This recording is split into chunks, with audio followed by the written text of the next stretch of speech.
just any like ideas, dreams in terms of like futuristic scenarios, or not completely futuristic, realistically future scenarios where haptics could be used.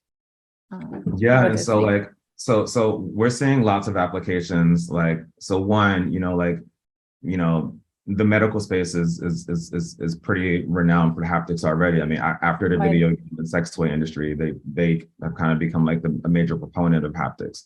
Oh, but accessibility. Exactly. Accessibility. There's the Da Vinci robots and robotic surgeries, and that feedback that's necessary for a surgeon to understand what it is that they're doing, right? So the medical spaces, but we're also looking at like sound and touch are so related, right? But we already know scientifically proven that there are sound, that make you calm down, right? And that sounds that like amp you up or agitate you.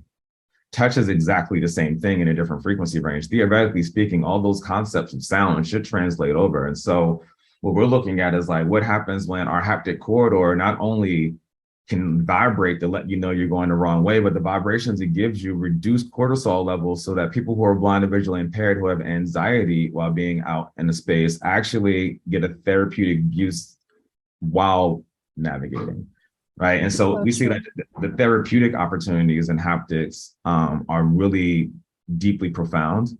But beyond that, because a lot of that is in the consumer space, and like what are we looking to like monetize in the next 4 to 5 years. But when I think about like what's possible beyond monetization, like I think that the biggest possibility is that the skin is an untapped channel that we don't know the limit to from a point of view of communication and bandwidth.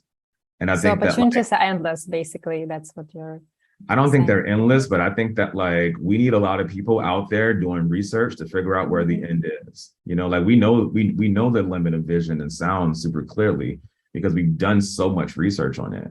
I'm curious about this aspect of haptics in terms of evoking memories. Like, for example, dementia or Alzheimer, or anyone would like to have such like symbolic object or any object tangible, right? With haptic feedback, can haptic actually help to evoke some forgotten memories or make them brighter or something like that? Yeah, and the thing is that like smell does that super well. Exactly, right? exactly. Like how many times I like open a closet, I'm like, wow, like, and all of a sudden I'm 10 years old and I'm at my great grandma's closet and I smell mothballs and I'm like, oh, this smells like my great grandma's closet. And I haven't thought about that closet at all until this moment. So smell has that instant access. I don't know if touch has it. I think it does. The real touch has actually, I checked. So it should be with haptics similar. You just need to figure out how to do that. Exactly. And there's all this work because I have a friend who's studying right now like how trauma develops and lives in the body and manifests itself in different ways. And so I think that the body's physical representation in connection to like how we feel about ourselves or what's going on in our mental space, like we know that connection is there. We don't understand it completely yet. And I think that like once we understand really like how like the touch part of that system works, I think we're going to open up like a completely different opportunity, to be able to essentially, I don't know, just like to ask more interesting questions than we've been able to and actually get them answered. And right now, like if you wanted to try some haptic stuff, right? First, you got to know hardware. Then you got to know firmware. Correct. Then you got to know software. Then you need to know fashion to make it wearable so it doesn't break, right? And that's all before you can design a haptic anything.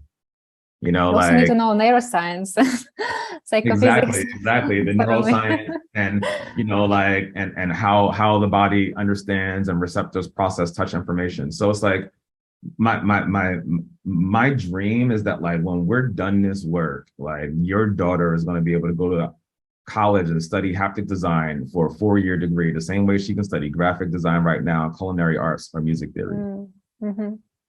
Yeah, that would be wonderful. Well, I think I have more questions, but I think we should wrap up. And I think I asked all my main questions, and I really appreciate your time. So thank you, Keith, for your time, really. And I wish you many more innovations, and to really become that boss of haptics. And I hope to see you.